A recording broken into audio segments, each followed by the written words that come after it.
Benvenuti a questo incontro di lunedì 3 novembre, non la mia. 3 novembre 2022. Siamo riuniti per questo nostro Vangelo, lo studio di questo incontro con Gesù. Noi diciamo sempre, Gesù una volta è venuto da noi, è venuto a portare il suo esempio, il suo messaggio, ci ha lasciato come guida e navigatore per tutta questa umanità il suo esempio di vita, che è il Vangelo. Adesso siamo noi che dobbiamo andare da lui e andiamo noi da lui tramite che cosa? Il suo studio, il suo Vangelo, il suo esempio e il Vangelo che porta a noi questo meraviglioso esempio di forza, di fede, di coraggio, perché dobbiamo avere questo coraggio per affrontare la vita, ma se io non ho la fede, se io non credo in ciò che è venuto a dirmi come beati di Dio, non si turbi il vostro cuore. Na casa di mio padre sono tante dimore. Perché ci ha detto questo? Non si turbi il vostro cuore.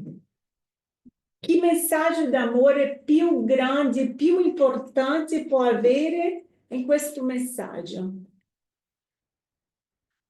Benvenuta. E se io veramente mi fido di queste parole,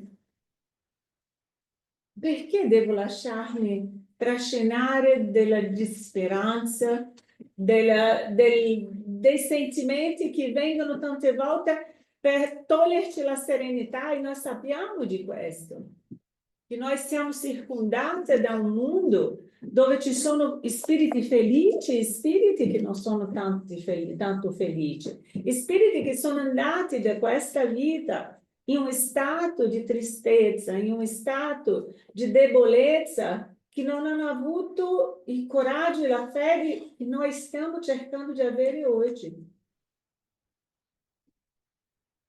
E se io mi lascio trascinare da questi sentimenti, io non riuscirò neanche a svegliarmi, a affrontare la vita, mi sentirò l'ultima dell'ultima persona della terra.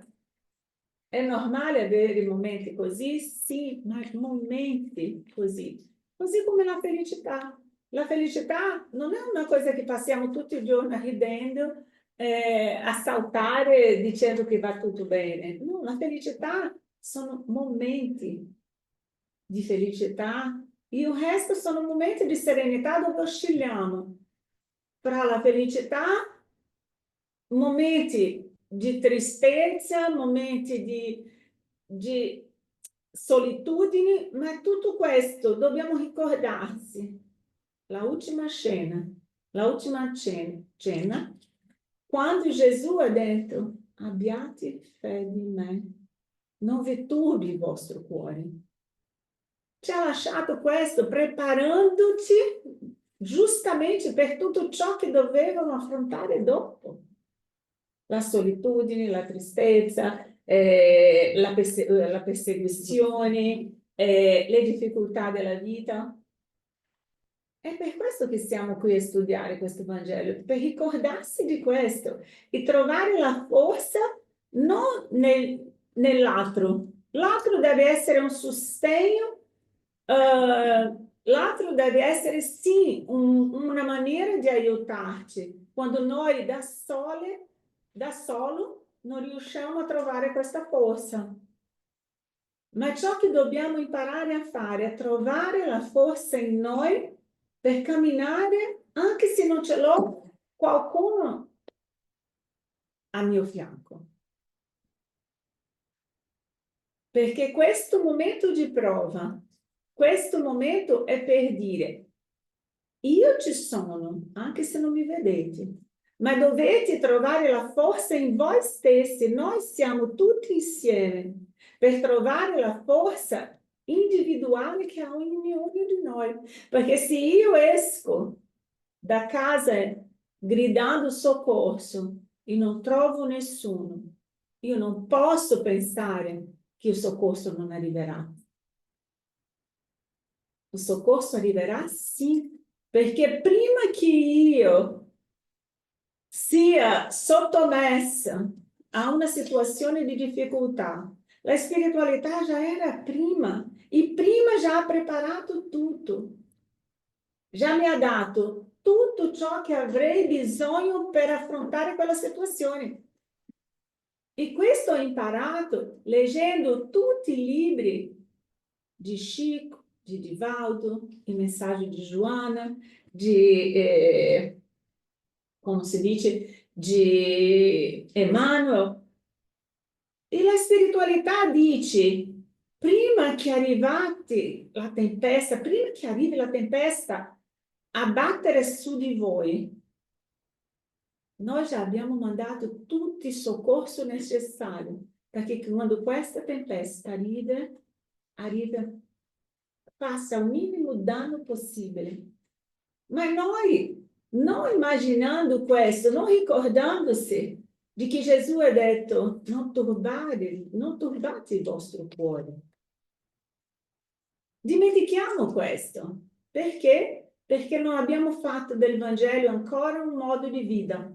Perché a partire dal momento che io farò del Vangelo un modo di vita, io posso essere da solo, io posso essere picchiata, io posso essere schiavizzata, ma lo schiavo, cosa c'è? C'è l'anima libera. Il mio corpo possono fare quello che vogliono, ma la mia anima non è attaccata al corpo. E se io mi ricordo di Cristo, io non sono mangiata dai leoni, perché prima che i leoni arrivino a me, io sono nata. Perché? Perché non ho turbato il mio cuore. Ok? Ricordiamoci di questo. O più difficile che sia, io devo chiedere aiuto? Sì. Io devo chiedere soccorso? Sì. Devo sì, ma devo ricordarmi che non sono mai da sola. Salmo 27, se non mi sbaglio. Clamei, ho clamato al Signore. E anche nelle difficoltà, quando mio padre e mia madre mi abbandoneranno, io troverò la forza comunque, perché Dio è con me. Anche se il mondo si giri contro di me, io continuerò a vivere perché Dio è con me. È questo che dobbiamo ricordarsi, che non importa ciò che accada, io avrò sempre un modo di sopravvivere se io non lascio che la disperanza, la tristezza si abbatta su di me, perché quello toglie tutte le mie forze. Avere la paura toglie la forza, toglie il coraggio di continuare. E quello che facciamo qua è giustamente trovare la forza che anche se il mondo crolli, che esploda una bomba qua, io non andrò in dispero, non andrò in pazzia, perché questo sta accadendo. Io troverò di essere forte per sostenere quelli che sono più fragili di me, anche se io anche piango nei miei momenti di disperanza, non di disperanza, ma nei momenti a quali sento che mi manca la forza, che mi manca il coraggio, che mi manca tante volte necessario per riuscire a continuare. Ma l'unica cosa che dobbiamo chiedere, Signore, dammi la forza di non crollare davanti alle difficoltà. E quando inizio a ringraziare ciò che già ottengo, ciò che già sono oggi, io trovo la forza e il coraggio. Perché quando dimentichiamo chi siamo e cosa abbiamo, senza neanche avere chiesto, io non mi lascio trascinare dalla tristezza. Perché io cambio da un stato di necessità per una cosa che penso avere bisogno e tante volte ho bisogno.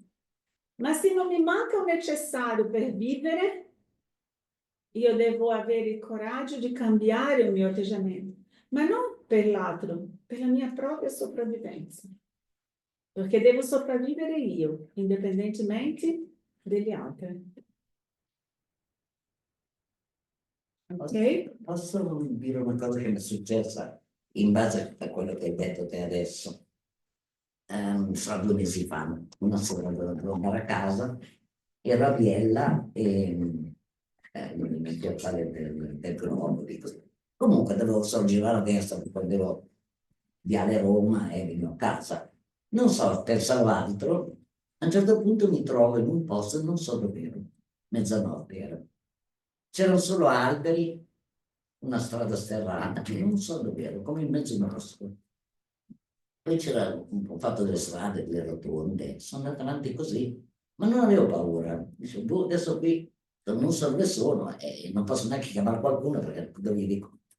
A un certo punto arrivo a una rotonda e ho detto, dimmi, non so a chi, ho detto, dimmi dove devo andare perché adesso qui indietro non potevo tornare perché avendo fatto le rotonde non sapevo dove avevo girato.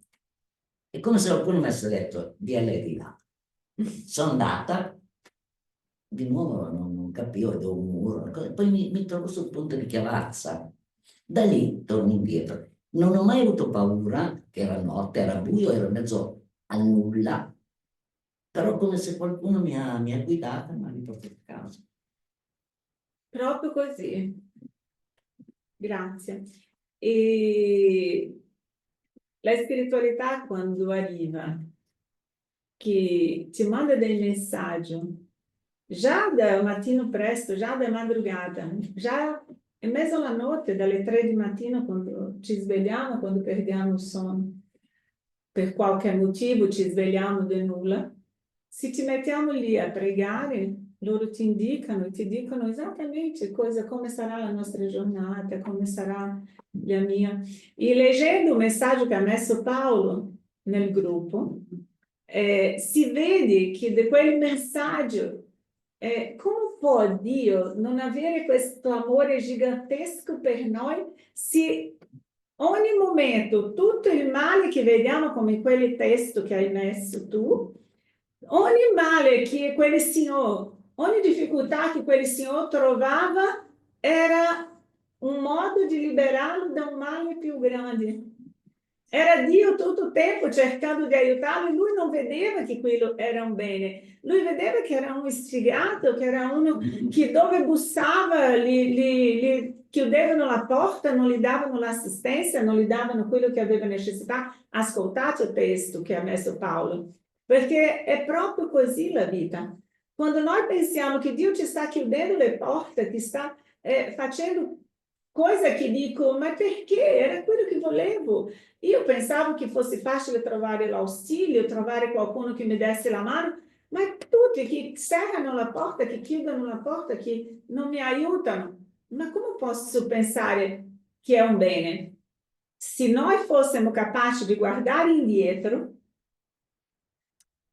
e come ha fatto lui nel testo, è tornando indietro, ogni cosa che non è successo nella sua vita, in quel suo percorso, che sarebbe un percorso di vita, lì era un viaggio, in quel viaggio tutto che è andato storto è stato un modo di livrarlo, un livramento, come diciamo noi in portoghese, un livramento di un male più grande ancora. E se tante volte io busso in una porta e quella porta non si apre, è la porta che volevo io, un motivo ci sarà, perché non è il momento. Ieri sera, non lo so se avete visto, Il Principe di Roma, sulle Sky, nuovamente. Il Principe di Roma, avete già sentito, avete già visto questo film? Il Principe di Roma. Oggi, per il Vangelo, avrei voluto fare vedere questo film, perché dovete proprio vedere. Se noi fossimo capaci di tornare indietro e vedere nella nostra vita il nostro comportamento e avessimo l'opportunità come lui di cambiare la propria vita, sarebbe una cosa meravigliosa. Quindi, se non avete visto, cercate sulle Sky Il Principe di Roma. Hai visto già, Gaetano? No. Da vedere. Magari sia su Netflix o su YouTube. Netflix non c'è, ma su Sky si trova. Il Principe di Roma. Hanno passato esattamente ieri, che è stato il giorno dei morti, modo di dire, giustamente perché questa storia permette a lui, nella sua giornata quotidiana, che era uno che voleva essere un principe, che voleva essere un molto importante, e durante il suo percorso, durante il sogno, lui va a trovare delle situazioni a quali deve andare, ma prima trova diversi disincarnati come Giordano Bruno, come Papa Borgia, tutti importanti personaggi che sono disincarnati, che fanno lui vedere il futuro se lui non cambia atteggiamento. È di una bella... E lui dice, ma chi sei tu, Papa Borgia, per darmi consigli? Se so hai fatto delle cose brutte e sbagliate. Lui giustamente per questo sono qui, per dire a te, non andare in queste strade. C'è un film spiritista. È un film spiritista. Questo film, Il Principe di Roma, è un film spiritista, dove alla fine non conterò perché è meraviglioso, bellissimo, ma dovete cercare di vederlo. Se non riuscite, combiniamo un lunedì come il Vangelo, come parte del Vangelo, magari il prossimo lunedì faremo vedere qui alla casa come studio del Vangelo. Che bello. Cosa pensate? Bello. Prossimo lunedì faremo Principi di Roma. Non cercate, non andate a leggere nulla, perché vediamo insieme e se abbiamo tempo lo facciamo un commento. Siete tutti invitati il prossimo lunedì a vedere i Principi di Roma qua alla casa, lunedì alle 5 di pomeriggio. Che si può abbinare il Vangelo. Perché sì, abbiamo. Sì, o DVD. Quindi lunedì prossimo alle 5 il nostro Vangelo sarà Il Principe di Roma. Dopo mi direte che film è questo, che lezioni di vita ci passa questo film, che è meraviglioso, molto bello. Bom, oggi è stato tutto diverso. Entriamo nel nostro Vangelo, siamo nel capitolo numero 17. Numero 17. Siate perfetti. E cominciamo lo studio della parabola della semina, l'item numero 5. Ah, quindi capitolo 17, siate perfetti, caratteri della perfezione.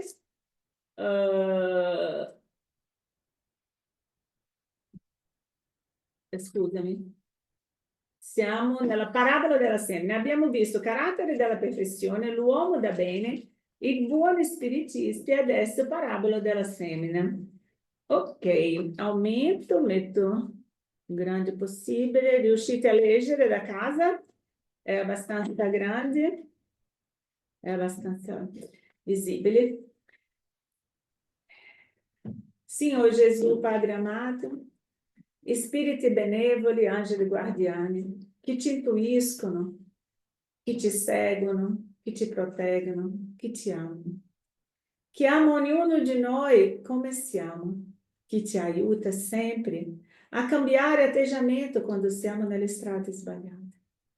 Quanti messaggi, Signor Gesù, riceviamo nella nostra giornata.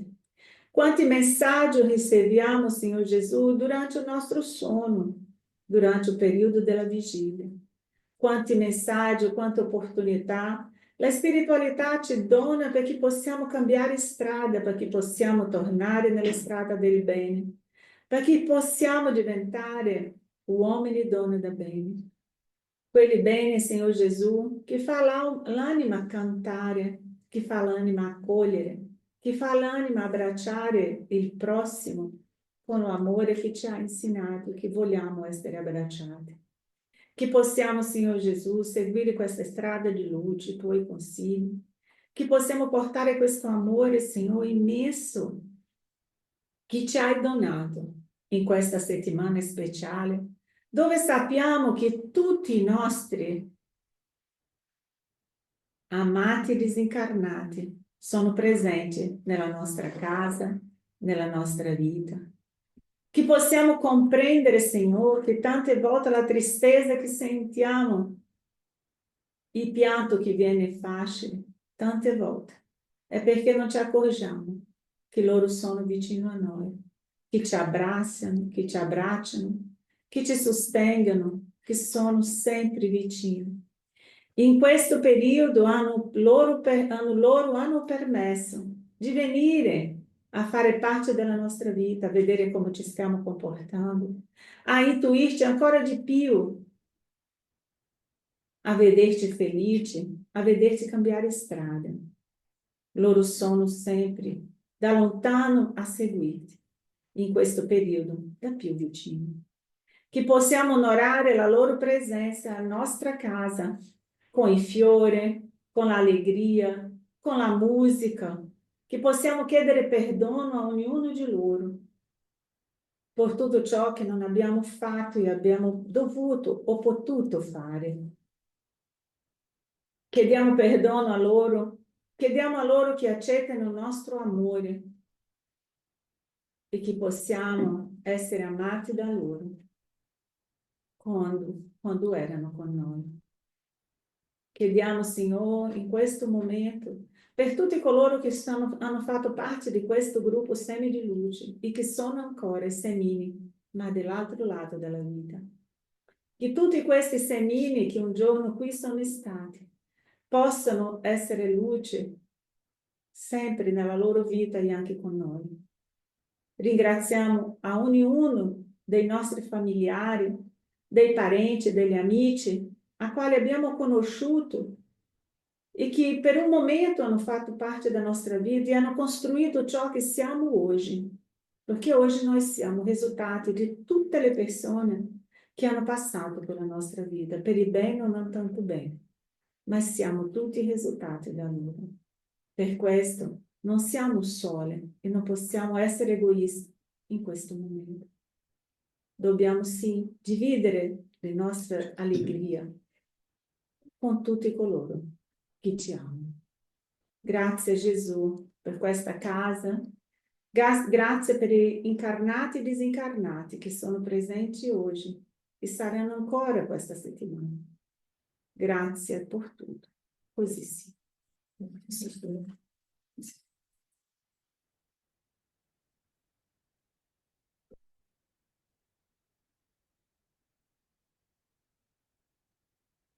Gai? Parabola della semina. In quel giorno Gesù, uscito di casa, si mise a sedere presso il mare e una grande folla si radunò intorno a lui, cosicché egli, salito su una barca, vi sedette e tutta la folla stava sulla riva. Egli insegnò loro molte cose in parabole, dicendo: il seminatore uscì a seminare. Mentre seminava, una parte del seme cadde lungo la strada. Gli uccelli vennero e la mangiarono. Un'altra cadde in luoghi rocciosi, dove non aveva molta terra, e subito spuntò, perché non aveva terreno profondo. Ma levatosi il sole, fu bruciata, e non avendo radice, inaridì. Un'altra cadde tra le spine, e le spine crebbero e la soffocarono. Un'altra cadde nella buona terra e portò frutto, dando il 100, il 60, il 30 per uno. Per chi ha orecchi per udire, oda. Matteo 13, 1, 9. Voi dunque ascoltate che cosa significhi la parabola del seminatore. Tutte le volte che uno ode la parola del regno e non la comprende, viene il maligno e porta via quello che è stato seminato nel cuore di lui. Questi è colui che ha ricevuto il seme lungo la strada. Quello che ha ricevuto il seme in luoghi rocciosi è colui che ode la parola e subito la riceve con gioia. però non ha radice in sé ed è di corta durata. E quando giunge la tribolazione o persecuzione a motivo della parola, è subito sviato. Quello che ha ricevuto il seme tra le spine è colui che ode la parola. Poi gli impegni mondani e l'inganno delle ricchezze soffocano la parola che rimane infruttuosa. Ma quello che ha ricevuto il seme in buona terra è colui che ode la parola e la comprende. Egli porta del frutto e così l'uno rende il 100, l'altro il 60 e l'altro il 30. Matteo 13, 18, 23. Grazie Gaetano, grazie mille. Com'è?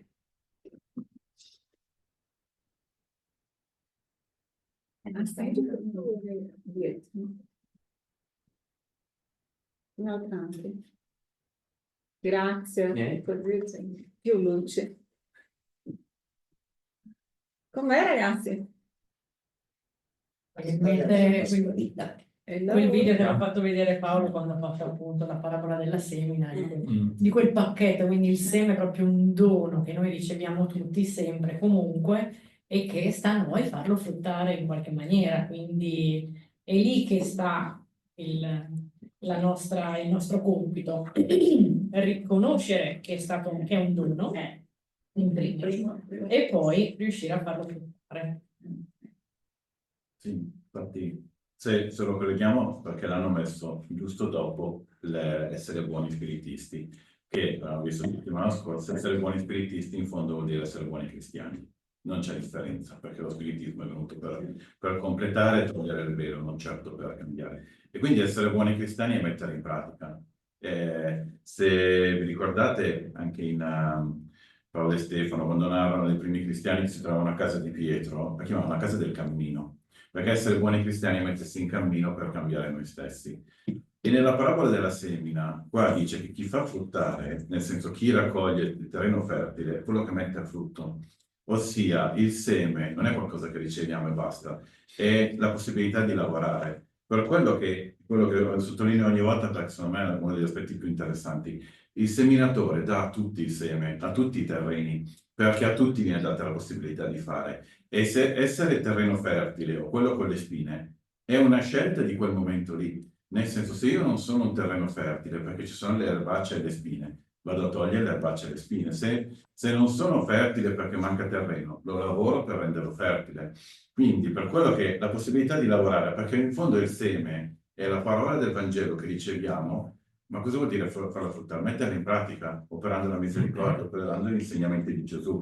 Quindi, essere un buon terreno vuol dire lavorare su se stessi per fare in modo di poter lavorare, perché in fondo non si è buoni cristiani se non si mettono in pratica gli insegnamenti di Gesù. Non possono essere solo ascoltati, altrimenti siamo come quel terreno duro che l'accoglie, sì, interessante, ma secca subito, perché secca subito perché non ha radice, ossia non è entrata in profondità, non è arrivata nel nostro cuore.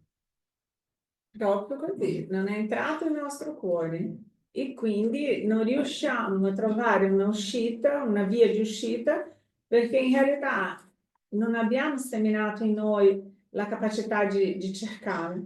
Perché dove è scritta la legge di Dio? Nella nostra coscienza, cuore nostro mente. Dentro di ognuno di noi. Il nostro spirito già viene con tutto il messaggio di Dio. E se io entro in me stessa, lì cercherò, lì troverò la voglia e la volontà di fare. Questa della parabola, mentre raccontavi, mi ha fatto ricordare, si trova un terreno difficile da coltivare, cosa faccio? Cerco fino a riuscire, insisto, fino a riuscire a coltivarlo, se no non mi sarebbe stato dato quel terreno. Se di tutto non riesco a coltivare quel terreno, vado a cercare un altro, ma prima provo l'ultimo, fino all'ultimo, come chi si ricorda di Francesca Cabrini quando cercava acqua gli è stato dato una proprietà completamente senza nulla, senza luce, senza acqua, e dovevano fare chilometri da prendere acqua nel pozzo e passavano di uno all'altro per i bambini, erano 30-40 bambini che passavano l'acqua di uno all'altro fino ad arrivare alla casa dove era il pozzo. Facevano una corrente, una catena dove passavano secchiello di uno all'altro fino ad arrivare alla casa. Immagini fare questo tutto il giorno, in tutti i momenti. E hanno detto a lei che lei cavava, scavava cercando l'acqua e dicevano deve accontentarsi con il posto che hai, perché qui prima c'erano i francescani e loro, che sono uomini, sono stati in tanti qua, nessuno è riuscito a trovare un'altra fonte di acqua. E lei, molto donna di sé, padrona di sé, ha detto: non è perché non hanno trovato loro che non troverò io, almeno tenterò. E l'ha trovato. Ha trovato un pozzo gigantesco vicino a casa, di tanto scavare alle 3 di notte, si svegliava, non aveva sonno, andava a scavare terreno, scavava fino a quando ha trovato acqua. E ha fatto di quelle loro fruttificare, no? Di tal modo che ha fruttificato in tutto il mondo, e il suo progetto è cresciuto nel mondo e avanzato nel mondo più dell'avanzo e delle conquiste romane. Lei è arrivata in ogni parte del mondo più che l'Imperio Romano, aprendo casa Francesca Cabrini per ausiliare quelli che avevano bisogno. Quindi sono una storia di persone che talento hanno ricevuto, tanti che noi non conosciamo, ma visibilmente agli occhi degli altri poco. E era anche tantissima malata. Era nata e dopo un incidente si è annegata, dove lei è annegata nel fiume, ha avuto compromessi i suoi polmoni che i dottori dicevano che non passava di 6 mesi. Lei ha vissuto ancora tanti anni, ha affrontato tanti uomini di potere, ha fatto tanto bene, e lì nella sua malattia, nelle sue difficoltà, è riuscita a fare tantissimo. Francesca Cabrini. E noi, con tutta la capacità che abbiamo, con gli occhi, con la salute tante volte perfetta, non riusciamo a fare un decimo di quello che ha fatto lei. Quindi, questo è solo per dire, cerchiamo di fare fruttare il nostro talento. Vorrei solo dire una cosa che mi è venuta così, perché alcune volte non riusciamo, perché ci manca la volontà. Quando hai la volontà di fondo riesci a muovere tutto. È la spinta che ti fa superare le montagne. È la volontà. È la volontà. Allora, questa settimana io sono stata a casa perché non sono stata molto bene, mi ero preso un raffreddore da un colpo di freddo, no? E giustamente uno dei giorni che stavo a casa mi era preso lo sconforto di stare poco bene per tante vicissitudini e mi hanno bussato al citofono. Io pensavo che fosse un errore perché io non aspettavo nessuno, ma era lavoro. E allora ho risposto una signorina che mi ha detto: signora, buongiorno, mi scusi se la disturbo, non voglio chiedere nulla, non voglio chiedere i soldi, non sono qui per parlare male della vita o parlare male degli altri, io sono venuto qui solo per dire: lei ha bisogno di qualcosa? Così. Perché oggi nel mondo le persone hanno paura di chiedere aiuto o di porgere l'aiuto a un'altra persona che ha bisogno. Io oggi sto bussando il citofono per dire: hai bisogno di qualcosa? Vuoi parlare? Hai bisogno di sfogarti? Signora, quando ci manca la forza, dove possiamo appoggiarci? E io risposi a lei, per me personalmente, nella fede in Dio. Le ha detto, Signore, lei ha detto la risposta giusta. È quello che oggi serve a tutti quanti noi. Aprire il cuore al Signore, aprire il cuore a tutto ciò di buono che Lui ti offre. Mio nome è Sabrina. Non voglio disturbare, voglio solo dire che Dio la benedica. E se n'è andata. E fu in un momento che io stavo a casa, dispiaciuta con determinate situazioni, e io ho detto, Signore, che devo fare? Il citofono, lo giuro, il citofono mi bussò pochi secondi prima, avevo fatto la mia preghiera, pochi secondi dopo, beh, non è che ha suonato tutti, lei ha suonato a me. Non hai sbagliato indirizzo, No. nessuno fa che sbaglio. Boh, quindi abbiamo capito la parabola dei talenti. Cosa possiamo fare a fruttare i nostri talenti? Questa ragazza l'ha fatto. Io volevo dire, Questa ragazza ha fatto fruttare il suo talento. Sì. volevo dire che non basta la buona volontà, bisogna avere la fede, perché a volte la buona volontà ti fa andare in quel punto lì e non riesci ad andare oltre. E magari ti arrabbi anche, invece quando hai la fede dici no, è già programmato, come hai detto prima, è già programmato, è già risolto. E se vai con fede e tanta buona volontà, però secondo me la fede ti aiuta a vedere oltre.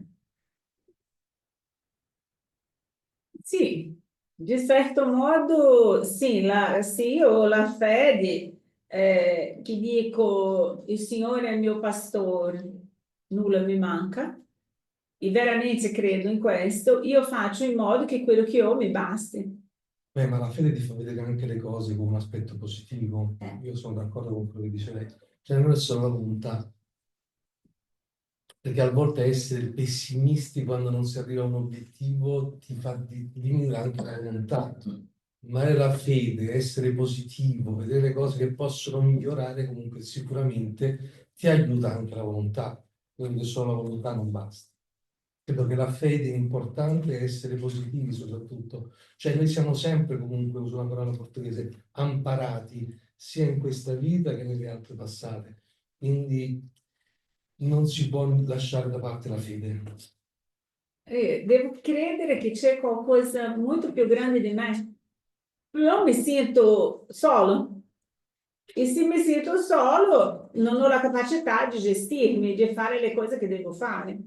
E lì, se io immagino, perché se io parlo della fede, nel senso come conosciamo noi, e quelli che non credono a nulla, e riescono comunque ad andare Però la fede avanti. non è soltanto una questione religiosa, è anche la fede in se stessi. Cioè noi siamo sempre sul discorso che faceva prima Paolo, no? Il terreno siamo noi. Cioè il terreno siamo noi, non è che è esattamente una parabola che viene verso di noi. Quindi essere anche, avere fede che noi possiamo raggiungere la possibilità di avere il nostro terreno fertile, quello ci aiuta ad andare avanti. Non è soltanto sì. una questione di volontà nel farlo, ma è anche una questione di crederci. Poi è anche un discorso religioso sicuramente. Sì. Dobbiamo avere le cose insieme. Sì. Esatto, dobbiamo avere le cose insieme perché ci sono giornate che neanche con la fede, che neanche avendo la fede, riesci a svegliarti e dire oggi, ah no, oggi non voglio alzarmi, non voglio fare nulla, ci viene quella. No, voglio che un mondo dimentichi che io esisto. E quindi per un attimo pensi così, dopo dici, se io non esco por me stessa, chi è che viene a prendermi? Chi è che viene a salvarmi? O io mi sbrigo in nuoto o morro annegata, perché non c'è nessuno attorno, neanche che gridi, attorno non ci sono neanche i vicini. Quindi o mi alzo o faccio per me stessa o io non riuscirò a fare nulla.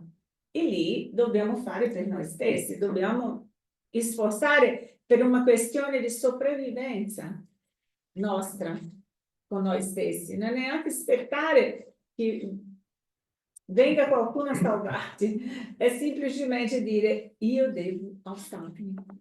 Ricordando come siamo sempre energia, quindi pensare a una cosa negativa, noi creiamo sempre più energia negativa. Cioè, il lato del nostro cervello, pensando comunque al problema senza mai avere una soluzione, era sempre il problema, la soluzione negativa al problema. Esatto. C'è una persona in Brasile, una signora anziana che io voglio molto bene, che un giorno ha detto: non guardare il tuo problema, ma fai vedere il tuo problema, chi è Dio per aiutarti a uscire dal tuo problema. Non dire a Dio, Non dire al problema. non dire a Dio la misura del tuo problema, quão grande è il tuo problema, ma di al tuo problema o quão grande è il tuo Dio. Esatto. E questo è proprio così. Ricordandoci sempre che il male siamo sempre noi che lo creiamo, cioè non c'è un posto dove c'è il male, non c'è l'inferno, ma siamo sempre noi che creiamo il nostro inferno. Perché comunque la simbologia della croce c'è l'orizzonte, ma c'è sempre comunque la parte verticale che va verso il cielo. Vero? Ma vai a convincere uno che lì, che dica, oh, alzati figlio mio, perché lì è il problema tuo, sei tu che hai scelto di andare lì nel buco. Hai scelto tu di andare in quel buco, adesso sbrigati e esci di lì perché posso anche darti la mano, ma se tu non vuoi prendere, continuerai nel buco. E quindi è una questione di fede. Dobbiamo stare attenti anche con questa questione di fede. Farò un giorno una conferenza su religione e religiosità, per separare una cosa dall'altra e capire bene di una volta per tutte come funziona. Stefi, faccio l'esempio. No, volevo solo dire una cosa, comunque ti dicono aiutati e Dio ti aiuterà. Cioè la volontà è al primo posto perché la fede può essere anche può essere anche interpretata male. Cioè noi cerchiamo di comprendere che cos'è avere fiducia in Dio e a un certo punto te lo senti, ma ci sono persone che dicono se Dio vuole questo per me io sto nel letto, non applico la mia volontà affinché le cose migliorino. E quello, cioè la volontà secondo me è sempre il nostro fare. Francesca Cabrini aveva fede e si è scontrata con uomini di fede, ma nonostante quello lei è andata avanti per la sua volontà e determinazione con le difficoltà che ha sempre incontrato. Perché uno può dire, ok, se io trovo questa porta chiusa, magari Dio vuole così, non vado avanti. Invece lei, nonostante tutto, è andata avanti per le sue convinzioni e con la sua voglia di cambiare e di migliorare. Benissimo, quindi in pauta, meno male che hai parlato prima di me, perché volevo giusto parlare su questo, con questo esempio che già ho dato 50.000 volte sulla fede, perché è importante questo, la volontà e la fede, le cose diverse, no? Quella è la storia di quell'uomo, ho raccontato la volta scorsa anche a un'amica nostra, che la città è stata inondata da un'alluvione. È venuta un'alluvione che stava inondando la città. Questo signore con la Bibbia diceva, tutti, il Signore deve uscire di casa. Ah, io non esco perché io ho la fede, Dio, io mi fido di Dio, io mi fido di Dio. E con la sua Bibbia era lì, il Signore è mio pastore, nulla mi mancherà, io ho la fede in Dio. L'acqua salendo veniva tutti, Signore andiamo via, dovevo lasciare, no, è andato sopra il frigo che era più alto della casa, era il frigo, hanno passato i vicini, nulla. Lui era sul tetto della casa, è venuta la barca, la gommoni dei pompieri. Signore deve andare, no, io mi fido di Dio, vedete, Dio non mi lascerà morire. È andato ancora più alto in quel tetto e non voleva mollare perché voleva provare a se stessi e agli altri che suo Dio lo avrebbe salvato. E lì perfino hanno detto adesso non c'è verso, l'acqua sta venendo con più forza e coprirà tutte le case, anche sul tetto. E lì è venuto l'elicottero, ha mandato con la scaletta, ha detto Signore devi uscire, devi salire. Io non esco perché Dio non mi lascerà morire. Cosa è accaduto? È morto. È morto. Arriva sopra con la sua Bibbia, cosa fa? Ma Signore, come mi fa una cosa così? Io mi sono fidato di lei, ho parlato di lei a tutti, ho raccontato di Dio, ho fatto le altre vedere, oh mio Dio, e lei mi lascia morire. Mio figlio, io ci ho mandato i vicini, ci ho mandato dei gommoni, ci ho mandato vicini ancora, ci ho mandato persino un elicottero e non hai accettato. Cosa voleva che dicesse? Quante volte noi siamo così? No, c'è prima. No, C'era tu prima? Sì. No, Paolo. Prima con le Stefi? Hai chiesto tu? Voglio dire una cosa personale, ma dite pure. Ma, sì, a parte che era venuto lo stesso detto che ha detto Steffi, perché aiutati che c'è ti aiuta in mente, però ce lo dice qua, l'aiuto di Dio è il seme, in questa parabola ce lo dice, non ti dà il frutto, perché qua gli dice, quello che ha ricevuto il seme in buona terra è colui che ode la parola e la comprende, quindi e la porta e gli porta del frutto, cioè rende il frutto, perché l'aiuto di Dio, avere fede, è ricevere il seme, cioè la possibilità di salvarsi. Poi, con la volontà, che deve diventare perseveranza, perché deve essere continuativa. L'esempio della sorella Cabrini è perfetto, perché se non avesse avuto perseveranza non sarebbe arrivati ai risultati. Però, come dire, l'aiuto di Dio è il seme, poi siamo noi a doverlo coltivare, e dal seme al frutto ci va tanto lavoro, ci va una stagione intera di lavoro, quindi è lì che è il punto. Però l'esempio che hai fatto del racconto è perfetto, perché lui gli ha dato i semi che erano gli input, però lui deve anche coglierli e comprenderli.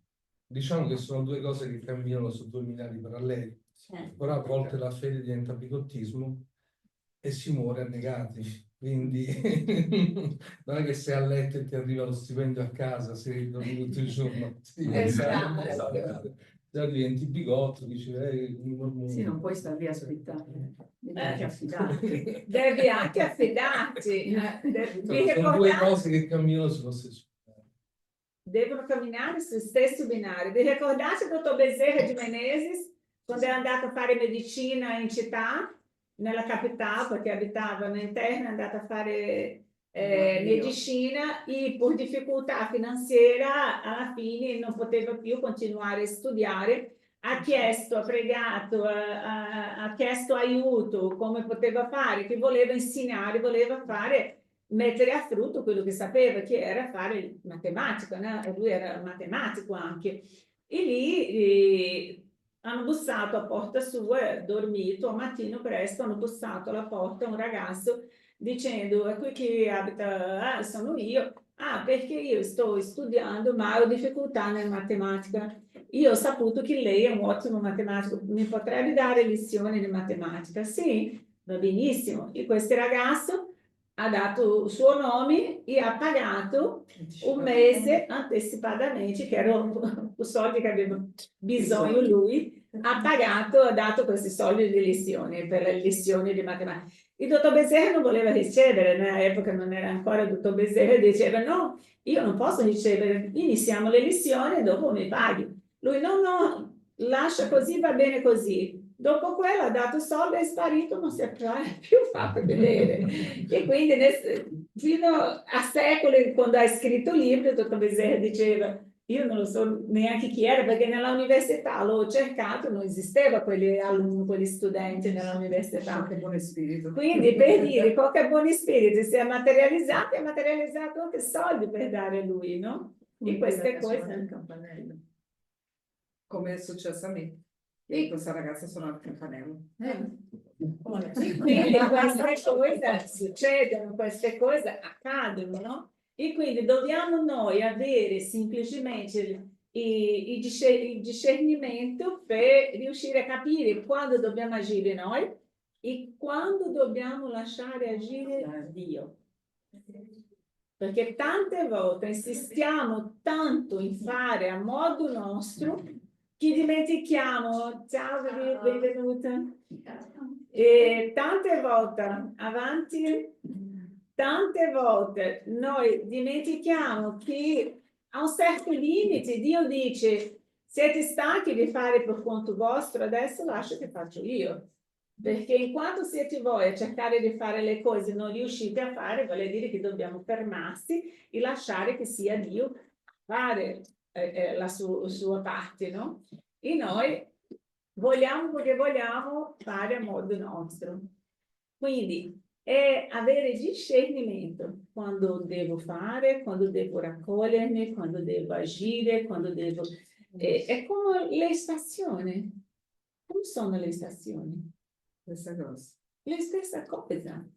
La epoca di fiorire, le semi, le stagioni, le stazioni. I semi devono avere il suo tempo di maturare. Dopo che è maturato, ha il suo tempo di morire.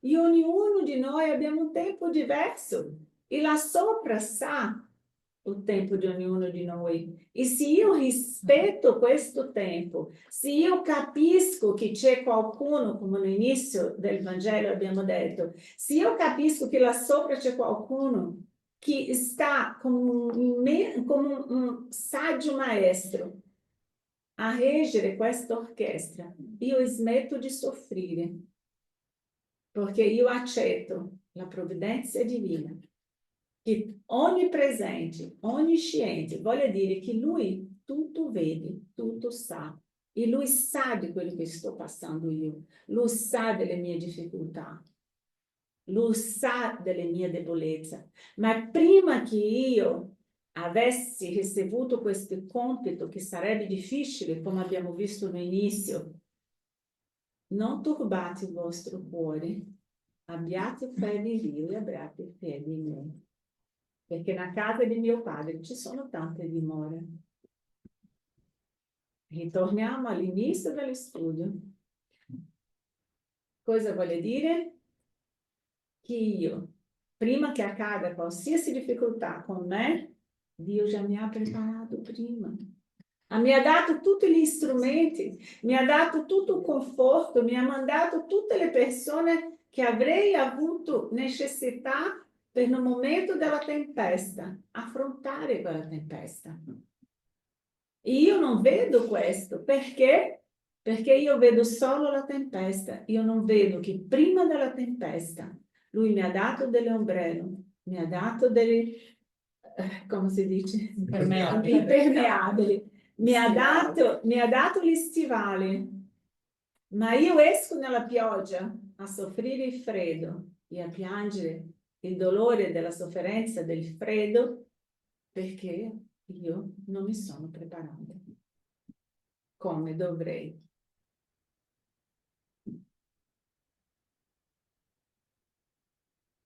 Così o no? Perfetto. Lo studio di oggi ci porta a questo. Non lasciamo trascinarsi dalle difficoltà. In questo momento è un momento che dobbiamo stare attenti a come ci comportiamo. In tutto, pensiero, parole, Perché atti, tutto. in tutto, senza mai dimenticare che Dio ha mandato già tutti i suoi angeli a prendersi cura di noi. E ciò che arriva a noi è molto meno di ciò che doveva arrivare se non fosse loro, la loro premura di venire a prendersi cura di noi prima.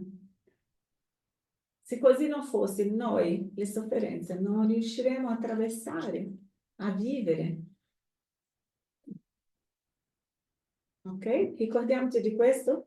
Questa settimana noi sappiamo, come è stato detto, che penso di questo nostro amico che è arrivato all'inizio a fare la preghiera, ha ricordato di quelli che sono andati nell'aldilà.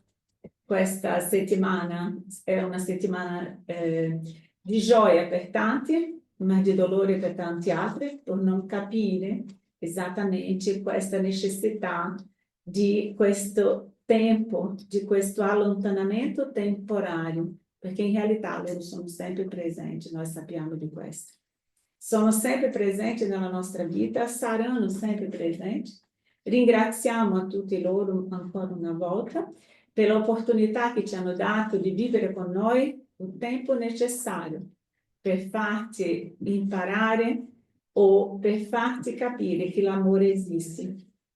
che noi possiamo sì ricordarsi di loro, che questa settimana tanti sono con noi, saranno con noi ancora tutta la settimana, che è quando hanno permesso di venire. Il pianto che noi facciamo tante volte sono giustamente l'approssimazione di loro. Ma se questo pianto non è vissuto con amore e sì con sofferenza, loro soffrono tanto quanto noi. Per questo ricordiamoci che dobbiamo ringraziare loro il tempo che hanno vissuto con noi, l'opportunità che ci hanno dato e tutti coloro che hanno vissuto con noi. Oggi noi siamo il risultato di quello che abbiamo vissuto. Ok? Ricordiamoci che l'amore esiste e nessuno si perde, nessuno si separa e che la vita continua per tutti noi qui e là, aspettando solo il momento giusto del rincontro. Per questo questa settimana penso che Enrico martedì ha fatto la conferenza sulla vita nell'aldilà, no? Avete fatto la conferenza, purtroppo ero 9 ore di uso, non ho potuto, erano le 4 di notte, non ho potuto seguire, ma guarderò solo YouTube. Grazie a tutti voi, Signor Gesù, Padre amato. Ringraziamo questa opportunità, Gesù, di riunirci in tuo nome. Ringraziamo gli spiriti protettori, agli angeli guardiani, a tutti gli spiriti incarnati e disincarnati che sono presenti con noi. Ringraziamo la loro presenza, il loro amore. Ringraziamo, Signor Gesù, aspettando sempre un momento di rincontro, che possiamo vivere qui la nostra vita, na certeza di che un giorno saremo novamente tutti riuniti. Che possiamo, Signor Gesù, fare luce del tuo Vangelo nella nostra vita, perché senza questo Vangelo noi non riusciamo a trovare la strada giusta. La sofferenza fa parte della nostra vita, perché non abbiamo ancora compreso il tuo immenso amore per ognuno di noi. E la benedizione quando dici, beati gli afflitti, perché saranno consolati. Beati quelli che soffrono a causa di me, perché saranno consolati. Ricordiamoci di questo immenso amore e possiamo portare alla nostra casa l'allegria di avere avuto tutti questi spiriti nella nostra vita attorno a noi, i nostri genitori, i nostri amici, i nostri figli, i nostri parenti, tutti i nostri cugini, zii, soci, tutti coloro che un giorno, per il bene o per il male, ci hanno fatto arrivare dove siamo oggi. Che possiamo ricordarsi di ognuno di loro con allegria, portando fiori a casa nostra, illuminando la nostra giornata e ricordandosi sempre del lato buono che hanno lasciato in noi. Che loro possano perdonarti per tutto ciò che non abbiamo fatto, che loro possano perdonarci, che loro possano ricevere il nostro amore, perché noi sappiamo che ci amano.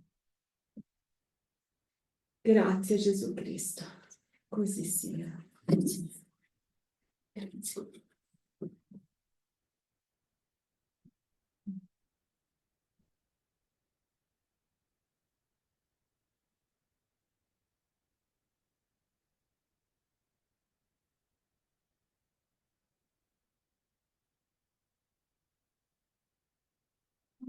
Figa rosa dos campos, Sheila ilumine o sofredor,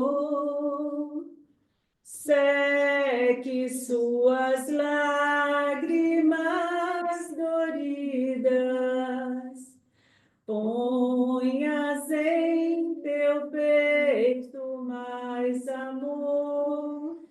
Tu que colhes orvalhos num exemplo de fé, lembra quem foi na vida Jesus de Nazaré. Lembra quem foi na vida, Jesus de Nazaré. Grazie, Gesù. Così sia.